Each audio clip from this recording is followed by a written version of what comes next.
Les gars, mais je suis vraiment choquée, hein. Mais je vais faire vraiment des cauchemars. Roblox, Théma, frère, Théma, attends. Je suis choquée, frère. C'est la première fois. Théma, frère, il a dit les plus dangereux. Regardez bien. J'ai regardé des vidéos, mais what the fuck? Bon, on va passer à autre chose. Attendez.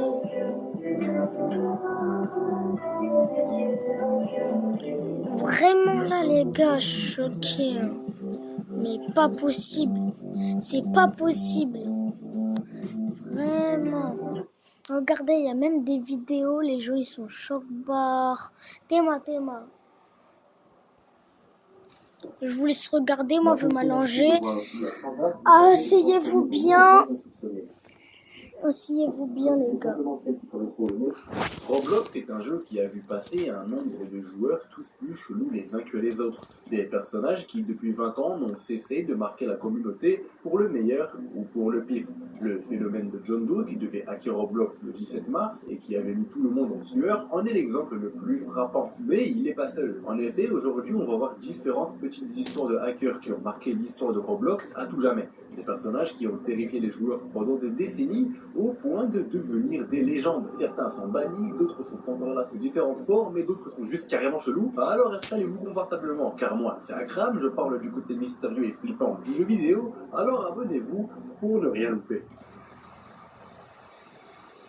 Tout commence en 2006, à une époque où Roblox n'était encore qu'un jeu de construction modeste avec une communauté en pleine croissance. Un jeune joueur, passionné et enthousiaste, rejoint la plateforme sous un pseudonyme inconnu. Mais tout ne se passe pas comme prévu. Il est victime de harcèlement. Moqué pour son apparence d'avatar ou ses créations, ses sentiments de rejet va profondément l'affecter. Les moqueries constantes et l'isolement vont le pousser à changer d'identité. En 2014, il crée un nouveau compte sous le nom de Beldamit, qui signifie personne folle en anglais ancien.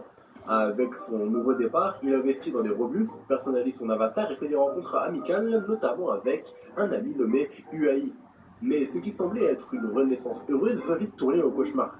Tout semblait aller pour le mieux pour lui, jusqu'au jour où UAI décide de s'éloigner de lui pour une raison inconnue. UAI coupe tout contact. Ce fut le choc pour Beldamit, ce n'était pas juste une amitié qui s'est terminée, c'était la confirmation que tout le monde l'abandonnait. Et c'est à ce moment-là qu'il bascule. Plein de rancœur, il décide d'apprendre à pirater. En 2014, il vole le compte de UAI. Ce n'est plus Beldamit, mais c'est un vengeur numérique. Et ce n'est que le début. En 2016, il s'attaque à un autre compte, ASD,